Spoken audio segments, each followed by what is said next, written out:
کومه ځای مو ویلې دا خو مې ویلې وه دا سایز مې ویلې کالم ویل کالم دی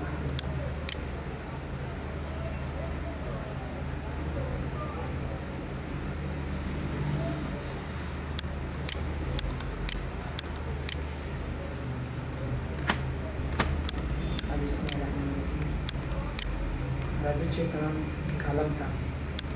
کالم څه عمودي ستون ته ویل کېږي او عمودي قطار ته ویل کېږي صحیح ده مثال کومه لیکنه لیکلې لکه اخبار کې نه وي 3 کالمونه یو پښتو وي یو دري او بل چې وي انګلیش وي اوس غواړئ دا په کالمونو باندې وشي څو کالمونو باندې مثال په 2 کالمونو ګل دا بېلته دغه که 3 کالمونو باندې وشي څو انتخاب کوي 3 دا و 3 انتخاب شي لیفټ چپ طرف ته مثال کوچنی دی ښي طرف ته د غټ کالم دی یا د رایټ مطلب دې طرف ته ښي طرف ته دی غټ دی دې طرف ته ښي طرف ته کوچنی دی دې طرف ته څنګه دی او مثال یو کالم ته غواړئ 1 انتخاب کړئ مور ته راسي دلته کولای شئ نور کالمونه انتخاب کړئ مثال 3 کالمونه غواړم کې ګوګل 2 کالمونه راشي صحیح ده د دریو نه کولای شئ زیات هم انتخاب کړئ مثال 3 ته انتخاب کړئ دې نه کولای شئ زیات کړئ مثال 15 وګورئ 1 2 3 4 او صحیح ده همداسې ته کولای شئ بیرته هماغه 2 انتخاب ته کلیک وکړئ 2 به راشي کولای شئ د 2 کالمونو تر مابین څه زیاته کړئ فاصله دې ځای داسې فاصله وګورم دا بیرته کمولی هم شي د کالم غټوي یا کوچنی کوي او یا د مابین کې فاصله کموي او یا یې څنګه کوي زیاتوي داسې صحیح ده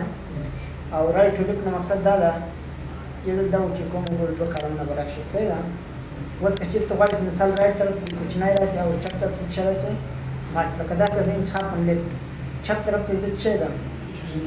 او ښي طرف ته دا چې ما کولی وګورئ ښي طرف چپ طرف ته به غټ شي او ښي طرف ته به څنګه شي کوچنی شي صحیح ده که دوی په مابین کې یو لاین غواړي مثال غواړي د 2 کالمونو په مابین کې د کرښه راشي دا انتخاب کوو چې د 2 په مابین کې څه راشي کرښه راشي صحیح ده او بل چې سره سیکشن دې ته ویل کېږي فرض مثال دلته لیکمه the news about cricket مثلا یعنې د کرکټ باره کې خبرونه دا مې ولیکل دا یو خبر عنوان څه اعلان زه راځم موضوع لیکم دا د خبر څه سره لاندې تفصیل شو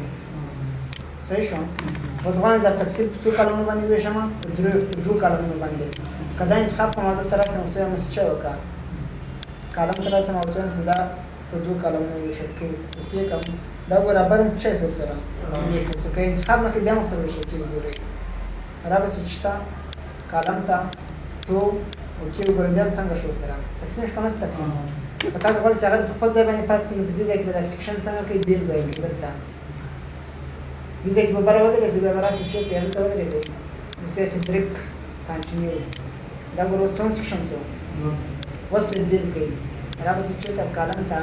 دلته په انتخاب کې ټو به یې اوکې کوي ګوره لاندې به تقسیم شي او بره به چه شي خپل ځای باندې پاتې شي ځم شو مشکل خو نشته کې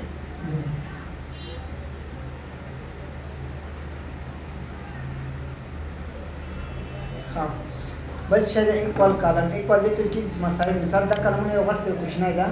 ته غواړې دواړو کې مساوي کلیک وکړې دواړو مساوي شي سیکشن باندې خو انشاءالله پوه شوسئ دیس پوینټ فارورډ دا معنی چې دغې نقطې نه لاندې یې څنګه کړه تقسیم کړه دلته ودرېږه راشه ورته وایي څه مور کالم ته راسئ بیا 2 کالم ته ورته وایي څه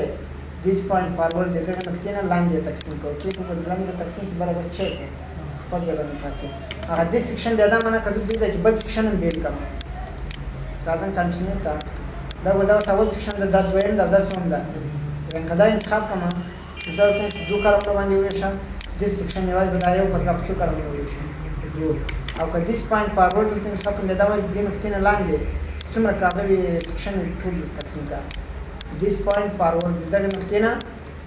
لاندې وګوره ټول تقسیم کړه که اول سیکشن که دویم که دریم هغه ولې په خپل ځای باندې پوه شو خو دې نقطې نه مطلب لاندې یاد که سیکشن وي که نه صحیح ده ورپسې بل څه ده بریک ده یو پیج بریک ده بل څه ده کالم ده پیج دې ته ویل کېږي مثال ته غواړې چې بله صفحه راولې دلته لیکنه وکړه اوس غواړې چې بله صفحه ته لاړ شم کنټرول انټر باندې ورته راسه بیا دلته راسه پیج ووهه وګوره څومره صفحه ته لاړم صحیح ده بیا مثال ته لیکنه وکړه بله صفحه ته ځي پیج باندې کلیک وکړو ګوره بله صفحه ته ولاړ شي دا یې کنټرول انټر په واسطه باندې کولی شي صحیح ده کالم بریک دې ته ویل کېږي مثال دلته ما 2 کالمونه انتخاب کړل څو کالمه شول 2 اوس مې دلته لیکنه وکړه دا ګوره دا یو کالم مثال ته دې ځای پورې ولیکلو اوس غواړم چې لیکنه چېرته وکړم دویم کالم کې نو زه نشم کولی چې دویم کالم ته لاړ شم ګوره هر څومره دلته کلیک کوم تللی شم یو ځل به دا کالم پر کوم بیا به څنګه کېږي ځم داسې کولی چې انټر بټن پریس کړئ تر اخره پورې داسې بیا وګورئ چې کله اخرې ته ورسېد بیا به دویم کالم ته ځي وینئ خو دا مشکله ده ځکه څوک دومره انټر پریس کولی شي زه غواړم چې اټومیټیکلي چېرته لاړ شي نو راپسې بریک کالم باندې به کلیک وکړئ وینئ کالم کې به کې دا ګوره دویم کالم ته لاړم لاړم که نه لاړم داسې مطلب دې په واسطه باندې کولی شي د یو کالم څخه بل کالم ته لاړ شي ټیکسټ راپینګ دې ته ویل کېږي مخکې مې درته ویل چې په ورډ کې زده دا پاراګراف بیلیږي چې په واسطه بیلیږي د انټر په واسطه مثال دلته لیکنه کوي کله چې انټر پریس کړئ دا پاراګراف چی شو دې څه وګورئ اوس دا څو پاراګراف دی څلور ځکه څلور چې ګورئ زه نمبر درته ورکړم څلور پاراګراف دی څو پاراګراف دی که انټر بټن پریس نه کړئ څومره غټه لیکنه چې ته کوې خو چې انټر دې پریس کړی نو ترې هغو پورې ټول چی دی یو پاراګراف کله چې انټر پریس کړئ اوس پاراګراف چی شو زه وایم چې لیکنه دې لاندې شروع شي او بل پاراګراف دې بیل نه شي مثال دلته لیکنه کوم داسې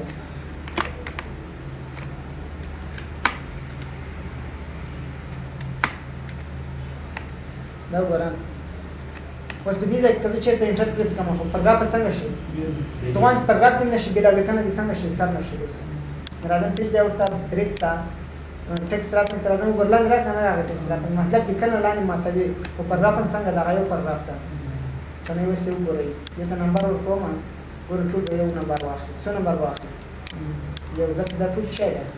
اگر که په دې ځای کې مات هم ده خو دلته مې چې په واسطه باندې مات کړی دی دې ټیکسټ راپینګ په واسطه صحیح ده نیکسټ پیج هم راتلونکې صفحه راولي خو نه هغه پیج سره فرق دا دی د پیج سره دا پیج سره فرق یې دا ده چې په دې سره یوازې نوې صفحه راځي بله صفحه مطلب اوښتلی شو او په کنټینیو سره چې د په نیکسټ پیج سره بیا هم صفحه راځي هم سیکشن کلیک وکړو ګوره دویمه صفحه هم راغله او سیکشن څوم شو دویم بیا راځه پیج ته کنټینیو ته وګوره درېیمه صفحه به راشي او درېیم به چی شي سیکشن به شي پوه شولې باندې کنټینیو مو وبخښئ نیکسټ پیج دا ده کلیک وکړه دا وګوره درېیمه صفحه او درېیم سیکشن بیا راځه کلیک وکړه نیکسټ پیج وګوره څلورمه صفحه او څلورم سیکشن که چا ته د ده پیج او لیپ مابین کې بیا فرق شي دا یوازې بله صفحه راولي او دا هم صفحه راولي او هم کنټینیو یوازې سیکشن لیکل یا برخه مثال ته غواړې چې یوه صفحه په څو برخو باندې وویشې نو غواړم دا صفحه په درو برخو وویشم راځم دلته کلیک کوم کنټینیو دا ګوره دا یو سیکشن شو بیا راځي مثال دا په بله نورو برخو باندې وویشي دا دوم سیکشن شو ګوره دومه برخه شوه لاندې راسي مثال دا څومره برخه کوي درېیمه دې په ډېرو ځایونو کې فایدې شته مثال ته اوس غواړې دا اول سیکشن یوازې په کالمونو باندې وویشې نو راپسې ورته انتخاب وکړې دې سیکشن یوازې دغه سیکشن څو کالمونو باندې ویشم مثال په 2 کالمونو کوم دې سیکشن وګوره دا په 2 کالمونو وویشل چې که نه وویشل شو مثال زه غواړم دا درېیم سیکشن که سیکشن نه وي دا ټول ویشل کېږي ګورئ تا دې سیکشن فایده څه شي مثال دا ټول یو سیکشن شي بیا که دلته کلیک وکړم چې دا بره لیکنه زه غواړم چې وویشم مکمله ټوله په 2 کالمونو باندې تقسیم شوي ګورم ځکه سیکشن په دې مابین کې نشته وګوره ټوله په یو کالم کې راغله سیکشن ډېر مهم دی صحیح ده لاین ته نمبر ورکوئ کولی شئ دې ځای نه چې شی ورکړئ لاین ته نمبر ورکوئ مثال ته راشئ لاین نمبر ته کنټینیو دا مطلب چې مسلسل دی دا نمبر که چېرته صفحه یا سیکشن بېل وي خو نمبر به څنګه وي همداسې به مسلسل وي اوس یې وګورئ یو ځل هغوی ته ویو ته راشئ ویو کې دا رولر پیدا کوي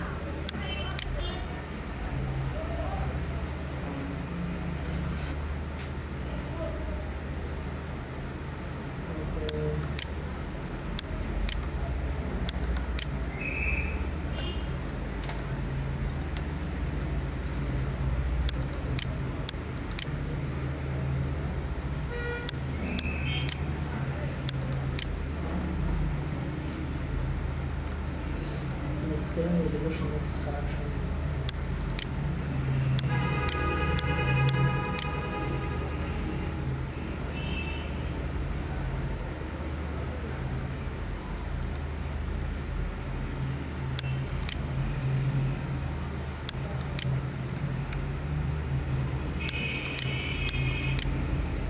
اوس وګورئ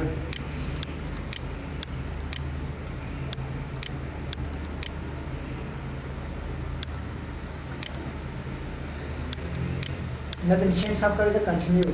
دا ګورو نمبر مسلسل دی 28 بیا څوم شروع شو 29 همداسې مسلسل به روانې صحیح ده یعنې که صفحه نوې کوي او که سیکشن بیلن کې مثال دا اول سیکشن ده په دې ځای کې زه دا سیکشن بیلومه راځم پیج بیا ورته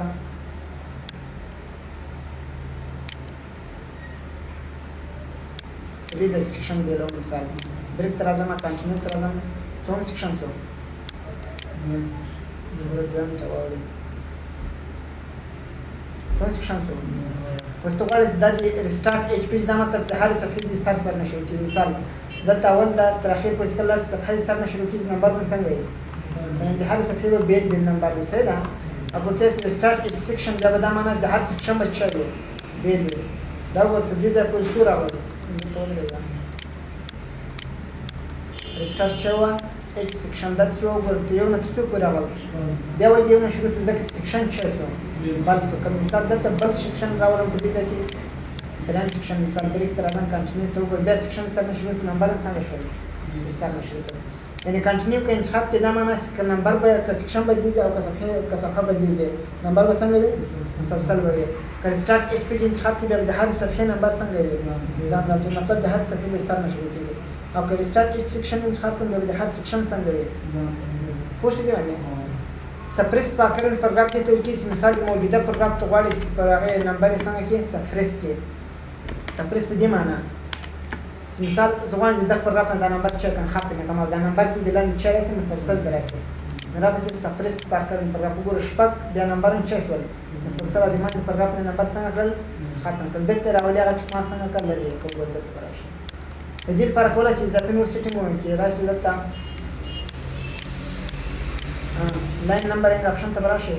په دې ځای کې کولی شئ دلته انتخاب کړئ نمبر لاین نمبر او دا اټومیټیک وي نه نمبر اډ لاین نمبر که دا لرې کړم اوکې کړم بیا اوکې کړم ګورې دا نمبر ټول څه شول ختم دا کولی شم دې ځای نوم انتخاب کړم یا دلته بېرته راځم ټیک مارک څنګه کوم لګوم یا دغه یاد تر اټومیټیک انتخابوم سټارټ ایټ څه معنی څونه دې شروع شي مثال ته غواړې چې شپږ نه دې شروع شي اوکې که وګورې بیا اوکې کړې څونه شروع شو نمبر وګورئ مثال مخکې نور نمبر ورکړی دی بل څه در سره فرام ټکس دا مطلب چې دا د نمبر او د لیکنې په مابین کې څومره فرق دی مثال 0.15 اوکې که بیا اوکې که وګورئ څنګه شو ترې ازاد شو صحیح ده بیا راځم چېرته لاین نمبر ته راځم کاونټ بای څو څو په اندازه د اضافه مثال د دودو په اندازه اوکې که بیا اوکې که وګورئ 2 4 شپږ داسې به راځي حتی شپږ نه شروع دی یو ځل په هغه د یو نه دا به څونه په حساب د یو نه سټارټ ایټ څه مطلب څونه شروع شي کاونټ بای مطلب څو څو اضافه کېږي وګوره 2 4 شپږ اته لس داسې راځي ځم شو او دلته نور درې اپشن دي دغه نه درته وویلی شم مثال یا د صفحې د بیل بیل نمبر وي یا د ریسټارټ سیکشن دا سیکشن یې سر نه شروع کېږي دا کنټینیو مسلسل دی دا کنټینیو سر مسلسل دی نمبر یې صحیح ده که سیکشن بیلېږي کار شروع کېږي ځم شو ګرانه ونه ولیکم بس دومره نور نشته صحیح ده نو انشاءالله سبا دوستو د کلاس